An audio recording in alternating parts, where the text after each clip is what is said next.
អង្គពិធីជាទីគោរពជាកិច្ចបន្តយើងខ្ញុំមានកិត្តិយសសូមការអនុញ្ញាតសូមគោរពអញ្ជើញវត្តមានអ្នកអង្គការម៉ៅចំណានគិតមេងប្រធានសមាគមសិល្បករខ្មែរផ្ដល់កិត្តិយសមកកាន់វេទិកាដើម្បីថ្លែងសរកថាជូនអង្គពិធីជាទីគោរពសូមគោរពអញ្ជើញ Samdai Tapadai and Lok Chumtia Bandat, honorable guests, ladies and gentlemen, it is our great pleasure to invite Neognya Maichamnan Katmeng, the president of Khmer Artists Association, for her welcoming address, please.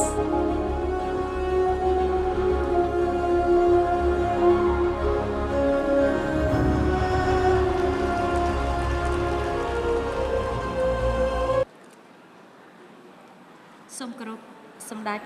Mohabawat Tapadai Honmanite, New Europe and Train, Napier China Campuchia, Nang Lochum Tea Bandet, Pechan Moni Honmanite, Chiti Group, Dok Pongpo Bumpot. Some craft white bangum, some that Prairie about Tray, Prayer Not, Nang some group, Adam, Lochum Tea, Samachak, Samachika, Napier Sapir, Rotsapir, Nang Rira Tapiba, Chiti Group, Dok Pongpo. Some group, លោកជំទាវបណ្ឌិតសភាចាភឿងសក្កណារដ្ឋមន្ត្រីក្រសួងវប្បធម៌និងវិចិត្រសិល្បៈជាទីគោរពដ៏ខ្ពង់ខ្ពស់អាដាមលោកជំទាវលោកអ្នកអញ្ញាអុកញ៉ាលោកស្រីភ្ញៀវកិត្តិយសជាតិនិងអង្គត្រជាតិនិងអង្គពិធីទាំងមូលជាទីគោរពនិងជាទីមេត្រីថ្ងៃនេះសមាគមសិល្បករខ្មែរបានរៀបចំពិធីជួបជុំមហាគ្រួសាររបស់សិល្បករខ្មែរលើប្រធានបទអ្នកស្នងមរតក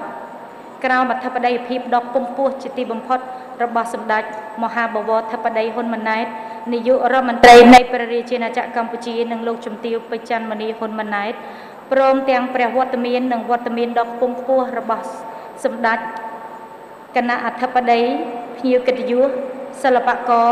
ថ្នាក់ដឹកនាំរាជរដ្ឋាភិបាលនិងអ្នកចំនួនចូលរួមប្រមាណ 3000 នាក់ខ្ញុំម្ចាស់ នាងខ្ញុំតំណាងសមាគមសិល្បករខ្មែរនិងសិល្បកររួមទាំងក្រុមការងារពាក់ព័ន្ធទាំងអស់ពិតជាមានសេចក្តីរំភើបនិងរីករាយឥតឧបមាដែលបានរៀបចំពិធីដ៏អធិកអធមនេះឡើងជាលើកដំបូងក្រោយពីការបោះឆ្នោតជ្រើសតាំងប្រធានសមាគមសិល្បករខ្មែរសម្រាប់អាណត្តិទី 6 កាលពីថ្ងៃទី 2 ខែឧសភាឆ្នាំ 2024 កន្លងទៅតាំងនាមសមាគមសិល្បករខ្មែរខ្ញុំម្ចាស់ នាងខ្ញុំនិងក្រុមការងារព្រមទាំងសិល្បករ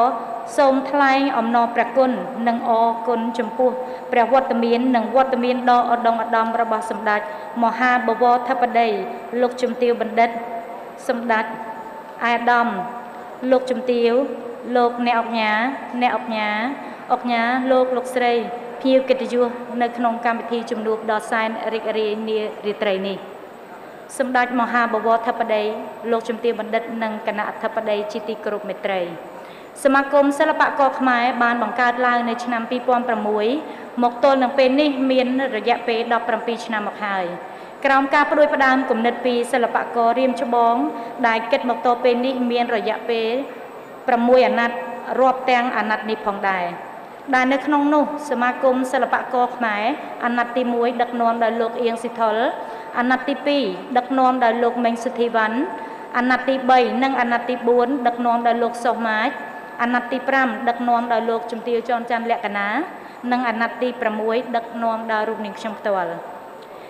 កម្មវិធីថ្ងៃនេះក្រោមប្រធានបទអ្នកស្នងមរតកគឺជាការចងចាំនិងដឹងគុណដល់គ្រប់ស្ថាបនិក របស់សមាគមនិងសិល្បកររៀមច្បងគ្រប់ចំនួនហើយក៏ជាសក្ខីភាពនៃការចាប់ផ្ដើមនៃការកសាងធនធាន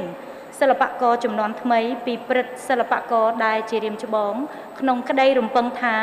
សិល្បៈវប្បធម៌ខ្មែរនឹងបន្តអធិរភាពជានិច្ចនិរន្តរ៍ក្នុងនាមខ្ញុំម្ចាស់នាងខ្ញុំជាអតីតសិល្បករមួយរូបសូមសម្ដែងនៅការដឹងគុណចំពោះសិល្បកររៀមច្បងនិងបដិញ្ញាចូលរួមជាមួយនឹងមិត្តភ័ក្តិបងប្អូនសិល្បករដើម្បីរិះរកវិធីជំរុញឲ្យសិល្បៈវប្បធម៌ខ្មែររក្សាបាននូវភាពគង់វង្សយូរអង្វែងនិងបន្តធ្វើទំនើបកម្មសិល្បៈវប្បធម៌ដោយធ្វើយ៉ាងណាឲ្យពិភពលោកបានស្គាល់ប្រទេសកម្ពុជាឲ្យកាន់តែច្រើនថែមទៀតតាមរយៈការផ្សព្វផ្សាយសិល្បៈវប្បធម៌ខ្មែរដ៏ល្អផូរផង់នាពេលបច្ចុប្បន្ននិងនាពេលអនាគត សម្ដេចមហាបវរធិបតីលោកជំទាវបណ្ឌិតនិងគណៈអធិបតីជាទីមេត្រីប្រទេសជាតិយើង បានឆ្លងកាត់សង្គ្រាមដ៏រ៉ាំរ៉ៃអស់រយៈពេលជាច្រើនទសវត្សរ៍ដែលយើងមិនត្រឹមតែមិនមានឱកាស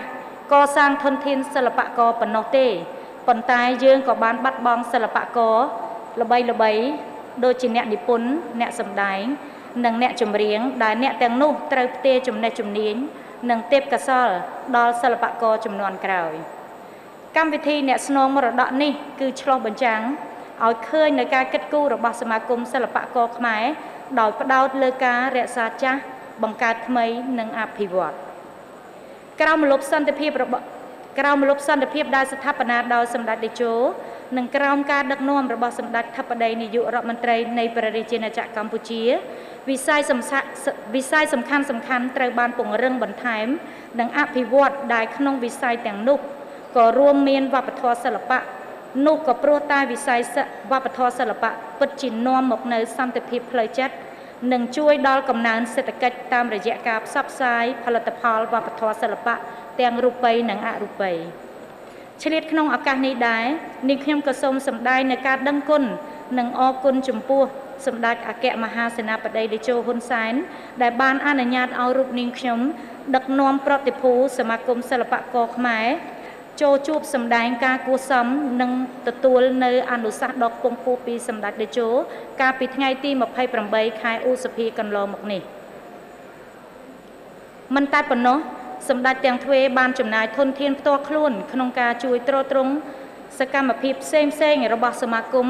រយៈពេល5ឆ្នាំដែលក្នុងមួយឆ្នាំជាថវិកា$10,000សហរដ្ឋអាមេរិក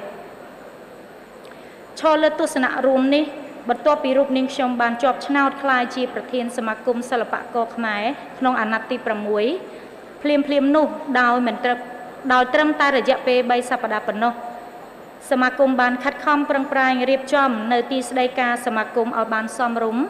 ដើម្បីជាមូលដ្ឋានរដ្ឋបាលសម្រាប់ឲ្យសិល្បករដែលជាសមាជិកអចិន្ត្រៃយ៍របស់សមាគមមានទីកន្លែងបំពេញការងាររបស់ខ្លួនសមាជិកក្រុមប្រឹក្សាពិបាលរបស់សមាគមនិងនាងខ្ញុំជាប្រធានសមាគមក៏បានពិភាក្សារៀបចំនៅសមាជិកគណៈកម្មការប្រតិបត្តិនិងបទបញ្ជាផ្ទៃក្នុងនិងបានធ្វើការប្រជុំជាញឹកញាប់អំពីផែនការជាទស្សនវិស័យនិងចក្ខុវិស័យនៃសមាគមមិនត្រឹមតែប៉ុណ្ណោះសមាគមថែមទាំងបានអញ្ជើញសិល្បករគ្រប់ទម្រង់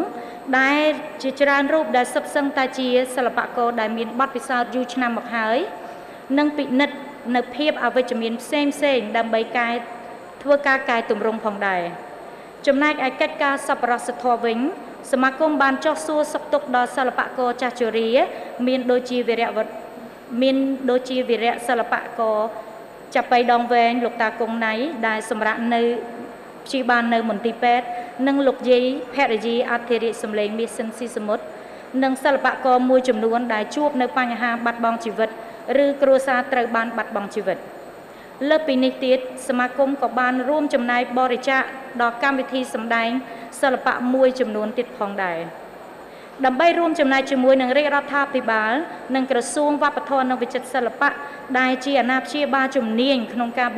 គោលបំណងអភិរក្សអភិវឌ្ឍនិងលើកស្ទួយវប្បធម៌សិល្បៈជាតិខ្មែរសមាគមសិល្បករខ្មែរមានចក្ខុវិស័យក្នុងការរួបរวมគ្នាសិល្បករខ្មែរដើម្បីឲ្យជំរុញនិងលើកកម្ពស់កិត្យានុភាពសិល្បៈវប្បធម៌ជាតិក្នុងន័យនេះដើម្បីឲ្យសម្រេចបាននៅចក្ខុវិស័យសមាគមបានដាក់ចេញជាផែនការសកម្មភាពសម្រាប់អាណត្តិទី6មានដូចតទៅ